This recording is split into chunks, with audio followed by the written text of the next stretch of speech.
They say that those who do not remember the past are condemned to repeat it.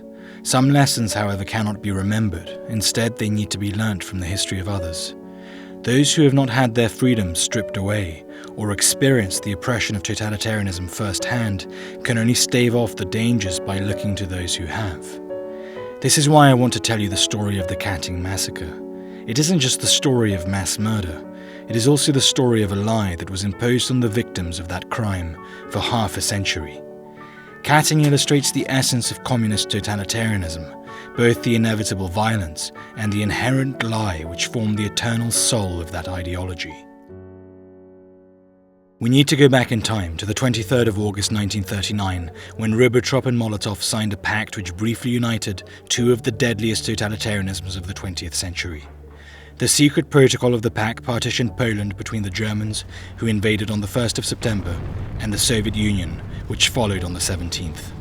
Despite a valiant defense, Poland was overwhelmed and fell to the invaders. The Germans and Russians celebrated their successful occupation of Poland by organizing joint victory parades, which were followed by some of the worst atrocities known to man.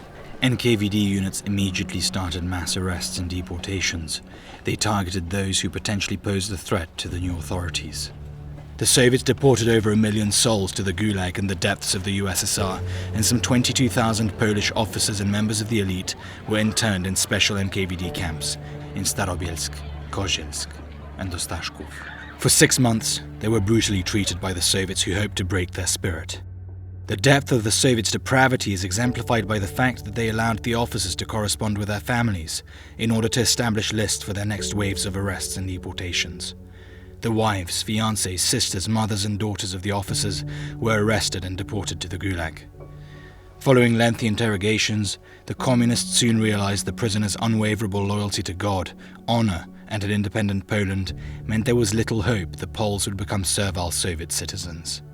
On the 2nd of March 1940, Lavrentiy Beria, the chief of the Soviet security and secret police apparatus, sent Joseph Stalin a secret note, Note 794/B, in which he declared the prisoners were hardened and uncompromising enemies of the Soviet state, and as such, it was justified to execute them without trial. 6 members of the Soviet Politburo approved and signed the final order of the execution. Stalin, Voroshilov, Mikoyan, Kalinin, Kaganovich, Molotov. The operation was carefully planned. Spring was in full bloom as the Soviets emptied the prisoner of war camps in Kozielsk, Starobielsk, and Ostashków and moved the captured officers and intellectuals to 3 different locations, the Katyn Forest and the prisons in Kharkov and Tver. It was here that they were executed. The killings were methodical and individual. The NKVD confirmed the name and date of birth of each prisoner. After a prisoner was identified, he was handcuffed, led to a soundproofed cell, forced to kneel, and then shot in the back of the head or the neck. Some were shot directly above the open mass graves. The process was repeated 21,768 times until all the prisoners were dead. The corpses of Polish generals, officers, economists, doctors, lawyers, engineers, intellectuals, clergymen, mathematicians, botanists, teachers, and pilots were dumped in mass graves, 12 bodies deep. The mass graves were then filled in, and pine trees were planted to conceal the crime. The soil of Katyn was forever meant to hold the secret of this communist atrocity. But there is nothing concealed that will not be disclosed, or hidden that will not be made known. In 1941, the Germans turned on their former allies and invaded Russia. The Soviets signed an agreement with the Polish government in exile, allowing for a Polish army to be formed on Soviet territory. When the Poles requested information on their missing officers, Stalin claimed the Soviet had lost track of them in Manchuria. The German intelligence came on reports about the mass graves, and Joseph Goebbels himself decided this crime could be used to the Third Reich's advantage, to drive a wedge between Poland, the Western Allies, and the Soviet Union. He launched a vast propaganda campaign to amplify the crime. The scale of the atrocities committed by the Germans, as well as the fact that as the Soviets executed Poles in the forest of Katyn, the Germans were busy murdering Polish elites in a similar fashion in the forest of Palmyre, makes the hypocrisy of them using and highlighting Soviet crimes for their own purposes particularly repugnant. Despite conclusive evidence proving their guilt, the Soviets simply denied the crime, and Western powers, for pragmatic reasons, chose to ignore it. As Churchill put it, there is no use prowling morbidly around 3-year-old graves. When the war ended, Poland was not free. The horror of German Nazism was replaced with Soviet-imposed communism.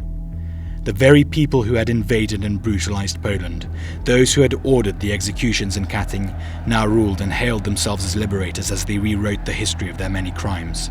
Whereas Nazism was universally condemned and the Germans were held accountable for their numerous crimes at the Nuremberg trial, the Soviets, and their bloody communist ideology, got away with its crimes. After all, it's the victors that write the history books. The main Soviet judge at the Nuremberg trials, Yona Nikitchenko, had himself presided over some of the most notorious of Joseph Stalin's show trials during the Great Purges, and the chief Soviet prosecutor, General Roman Rudenko, would go on to run the former Sachsenhausen Nazi concentration camp, which the Soviets turned into a concentration camp of their own, the NKVD Special Camp No. 7. The censorship around the Katyn Massacre was vast. In the Soviet Union, documents related to Katyn were destroyed, whereas in Poland the communists censored any sources that might provide information about the crime, and the topic became taboo. Even simply mentioning Katyn was dangerous. However, just as the Poles had not allowed the German Nazis to break them, so too they fought and opposed communism. Poles defied the censorship on Katyn, even in the face of arrests, beatings, detentions, and ostracism. The Poles simply refused to let the truth die. The decades-long struggle against communism took many more forms than simply holding on to the truth about Katyn, but that yearning for truth and the courage to speak it is what eventually led the Poles to their freedom. In 1989, Poland finally freed herself, and the truth no longer needed to be whispered. Despite the USSR falling, the truth about the massacre must still be defended, and the memory of that crime must be preserved. Because if we do not learn from the horrors of communism, we may just end up repeating them.